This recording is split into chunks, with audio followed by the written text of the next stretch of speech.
আজ এখন সকাল ৬টা বাজে। আসসালামু আলাইকুম, হ্যালো এভরিওয়ান। আমার নতুন একটি ব্লগে তোমাদেরকে অনেকটা ওয়েলকাম জানিয়ে ব্লগটা শুরু করছি। আশা করছি ভালো লাগবে, পুরোটা দেখার অনুরোধ করছি। তো এখন কেবল রৌদ্রটা উঠছে, আর সকাল 6টাতেই যে রোদটা উঠেছে, প্রচণ্ড রৌদ্র, মনে হচ্ছে সারাদিনে যে কত রোদ উঠবে। তো আমার বাড়ির পেছনে যে আমার বাগানটা আছে, সেখানে কিছু শাক হয়েছে। আর জায়গাটা যেহেতু পরিষ্কার, আমাদের বাগান, কোনো রকম নোংরা নেই, ওই টুকটাক ছেলেরা কাগজ টাগজ ফেলেছে এইটুকুই। তো সেই জন্য শাকটা তুলে নিচ্ছি। আজকে ভাবছি এই শাক পাতা তুলে আজকের দিনটা চালিয়ে নিব, কারণ আমরা হচ্ছি নিম্ন মধ্যবিত্ত বাড়ির বউ, তাই আমাদের যখন যেরকম তখন সেরকমই চলতে হয়।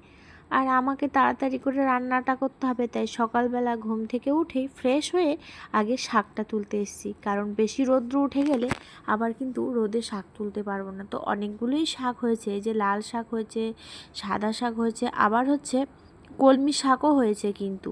তো সমস্ত শাকগুলো তুলে নিই। আর নিজের জমির, নিজের জায়গার বা নিজে হাতে লাগানোর যদি কিছু খাওয়া যায়, তাহলে কিন্তু তার মধ্যে একটা, সেটা অল্প হলেও তৃপ্তি কিন্তু অনেকটাই বেশি, তাই না? তোমাদের কি মনে হয় বন্ধুরা? আমার তো সেটাই মনে হয়। তাহলে বন্ধুরা চলো, তোমাদেরকে সাথে নিয়ে আমি আমার সংসারের কাজগুলো একটু একটু করে এগিয়ে নিই, কারণ আমাকে সংসারের সমস্ত কিছু কাজ সামলে, আমার বাচ্চা সামলে, আমাকে আমার নিজের জন্য কিছু করতে যেতে হবে। সেটাই হচ্ছে আমার উদ্দেশ্য। আর প্রতিদিন সকালবেলায় 10টার মধ্যেই কিন্তু আমাকে রান্নাটা কমপ্লিট করতে হয়। আর এটা আসলে বলতে পারো একটা অভ্যাসেও পরিণত হয়ে গেছে, কারণ সকাল সকাল রান্নাবান্না কাজকর্ম হয়ে যায়, তো বেশ একটা অন্য রকম ভালো লাগা থাকে। আর যেহেতু হচ্ছে এটাই অভ্যস্ত, আর যদি দেরি করে করি তাহলে যেন মাথায় কোনো কিছু কাজ করে না, মাথা গরম হয়ে যায়। তো চলো শাকগুলো নিয়ে বাড়িতে চলে যাই। আর এবার একটু পাটাও ধুয়ে নিই। আর দেখো কতটা শাক হয়েছে, এটাই কিন্তু বাজার থেকে কিনে আনলে অনেকগুলোই টাকা চলে যেত, তাই না? তো এই যে দেখো, এটা হচ্ছে কলমু শাক, আর হচ্ছে সঙ্গে আছে লাল শাক। তো আমি কিন্তু দুটো শাক একসাথে মিক্স করে আজকে রান্না করে নেব, কারণ এইটুকু শাক ওইটুকু ওইটুকু শাক আবার আলাদা আলাদা করে করব, তাই হবেও না, তাই একসঙ্গেই করে নিব। তো চলো সবার আগে আমি চাটা খেয়ে নিই। ওইদিকে ভাত আর ডালটা একদম রেডি করে নিয়েছি, তবে আগে চাটা ছেঁকে নিই, তারপরে ওভেনটা জ্বালিয়ে দিয়ে আগে চাটা আরাম করে বসে খেয়ে নেব, তারপরে বাকি কাজগুলো হবে।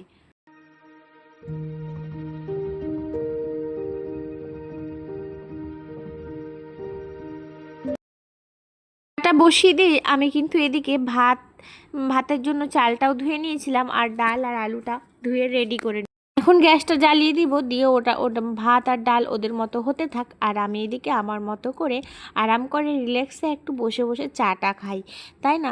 চাটা যেন সকালের একটা এনার্জি ড্রিঙ্ক। আর ওইদিকে কেউই ওঠেনি, এখন এখন প্রায় ওই 6:30 মতো বাজে।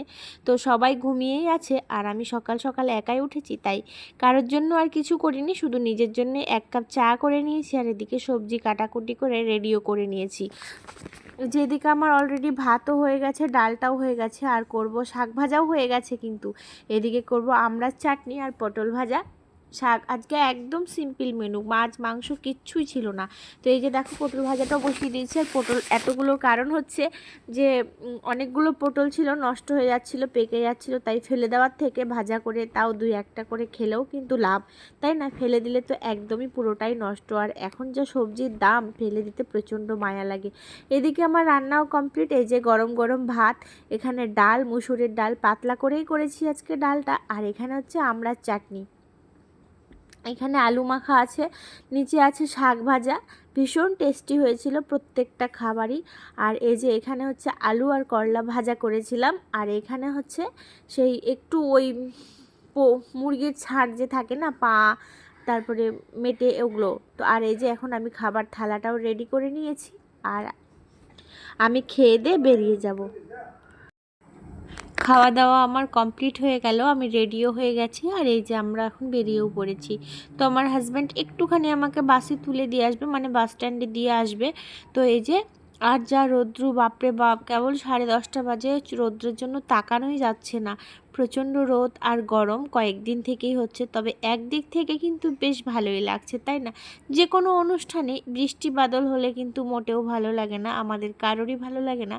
আর তো পূজা চলে এসছে, পূজাতে একটু ঘুরু ঘুরু সবাই তো করবেই, তো ভালো জামা কাপড় পরে বেরোবে, তো বৃষ্টি হলে তো ভালোই লাগবে না। তো বেশ একদিক থেকে ভালোই হচ্ছে, আবার রৌদ্র হচ্ছে।